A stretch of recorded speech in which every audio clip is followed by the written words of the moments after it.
Assalamu alaikum. I'm a proud MAS-ICNA member. I have been in a MAS-ICNA for over 10 years. I come to as many MAS conventions as they'll let me come to. I say that, and I share this really as a starting point because for those of you that are my age or younger or even older in the audience, it could be that at times you are frustrated with the organizations that you are close to, with the organizations that your family is close to. And it's so important that through that frustration that we engage them lovingly, that we take the good and we work through the challenges. I would not be where I am today had it not been for my decade in a MAS-ICNA. But that took many, many very patient leaders within MAS saying, okay, Zahra, stop talking trash about the organization, come learn about us. Okay, Zahra, come to this meeting. Okay, Zahra, like we want to engage you. Tell us what you want to tell us, right? And they were patient and they were open and they were receptive. And so I went from being a critic of the organization to being a proud beneficiary of the organization. Use that for whichever organization frustrates you. Your masjid, your local MAS chapter, your local care chapter, whatever that is. And of course that's it, don't walk away. Continue to engage, right? Take the good and work through the challenges. And yeah, fortunately or unfortunately, Brother Louay remembers that I was a real brat when I was in college. I still am sometimes. Now, as to the subject at hand, I thought I would address it from speaking of my own life experience. My brother and I grew up in a very devout, practicing, conservative Muslim home. Young people don't believe me when I tell them this, but our parents took us to the masjid like every day of the week. Monday through Thursday, we were middle class, so we couldn't afford to go to Islamic school. Right? Islamic school was really expensive. We couldn't afford to go. So we would go to Quran class after public school, Maghrib to Isha or Asr to Maghrib, depending on what season it was. Every day, Monday through Thursday. Fridays, we would go for a community event. And Sundays, we would go for Sunday school. Saturdays, we sometimes got Saturdays off. And over the course of my tenure going to the masjid, I was a beneficiary of Sunday school, and then I taught in Sunday school. There were years that I loved my Quran teacher and years that I didn't. There were years where I tell you that my stomach aches to try to get out of going to the masjid were very sincere.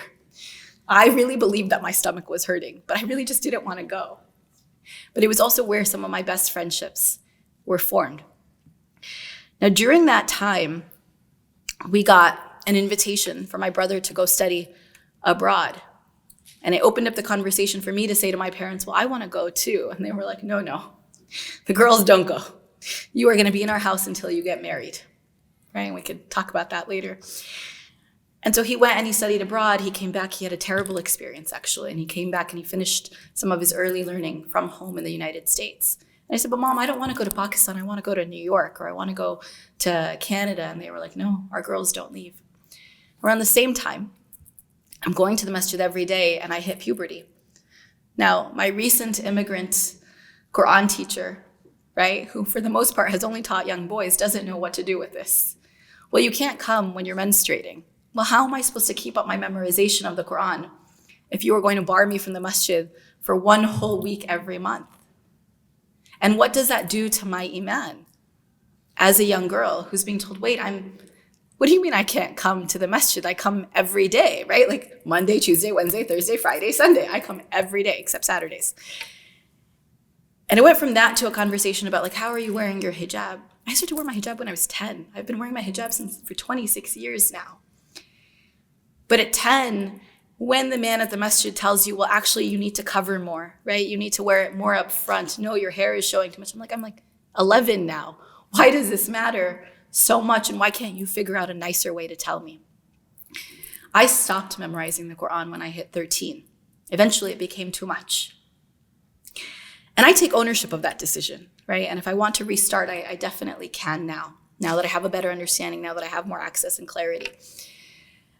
But I would count myself among the lucky ones who weren't pushed away from the masjid in these circumstances. Because these days, when you talk to young women about what it is that's holding them back from the masjid is these experiences.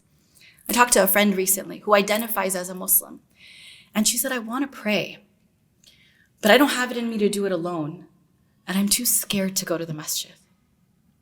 Why are you scared to go to the masjid? because she had experiences like mine.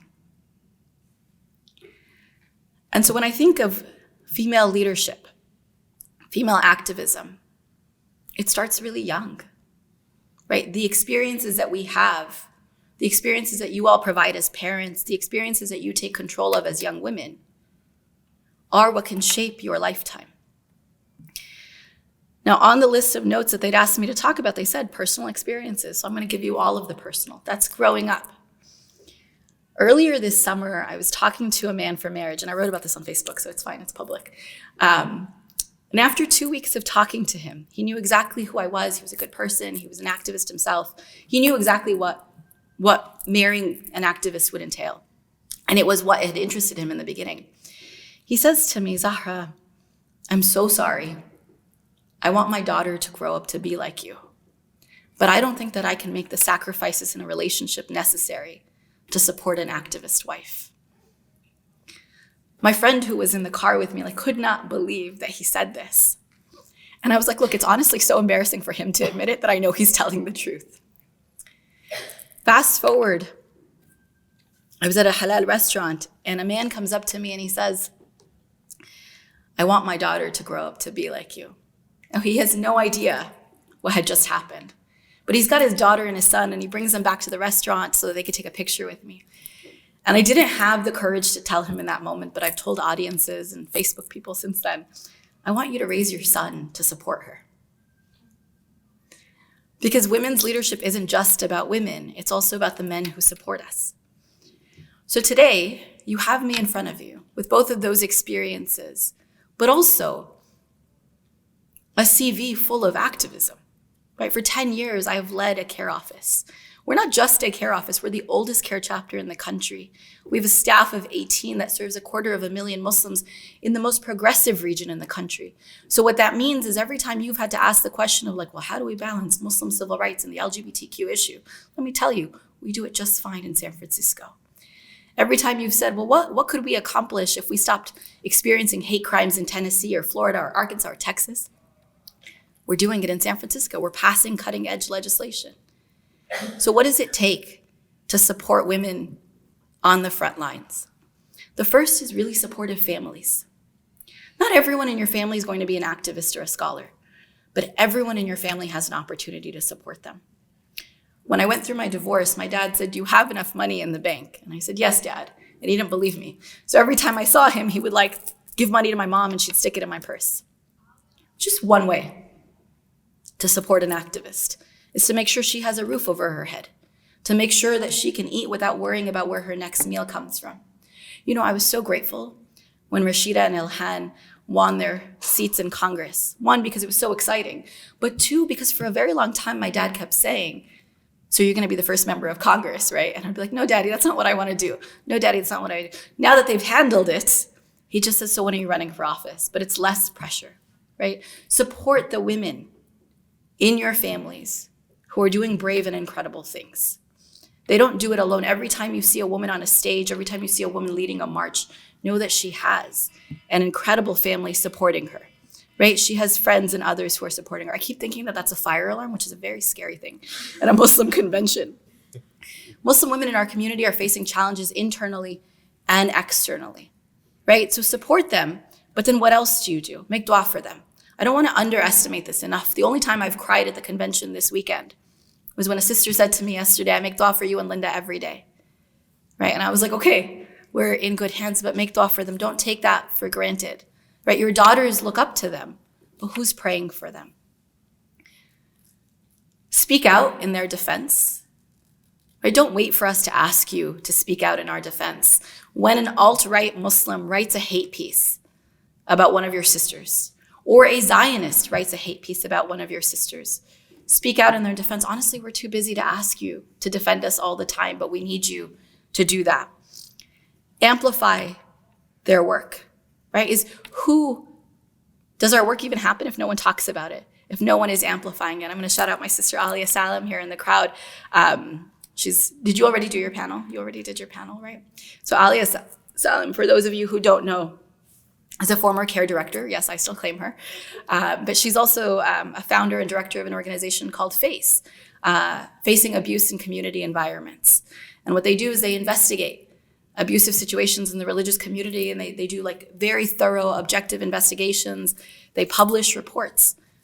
Correct me if I'm wrong, Alia, but one of the most important things people can do around FACE's work is to amplify the reports. Donate to them, support their work so that they can continue to do it, but amplify their work. And that's actually the last thing I would say, is donate to their organizations, right? Whether we're talking about Islamic education offerings that are an alternative to my experience as a young Muslim girl, whether it's MAS and the MAS Tarbiyah work, right? I opened by telling you that I'm a beneficiary of their work, or the cutting edge and really scary work that Alia does with FACE, or what female-led care chapters are doing. Your money is oftentimes the best way that you can support them. All of these organizations, all of these efforts, all of these individuals are relying on you for your du'as, for your defense, for your amplification, and for your financial contributions. When you look to women on stages and you say, I want my daughters to grow up to be like them, I do too, because we need more of us. But I also want you to raise your sons to be supportive of us. Jazakallah khair.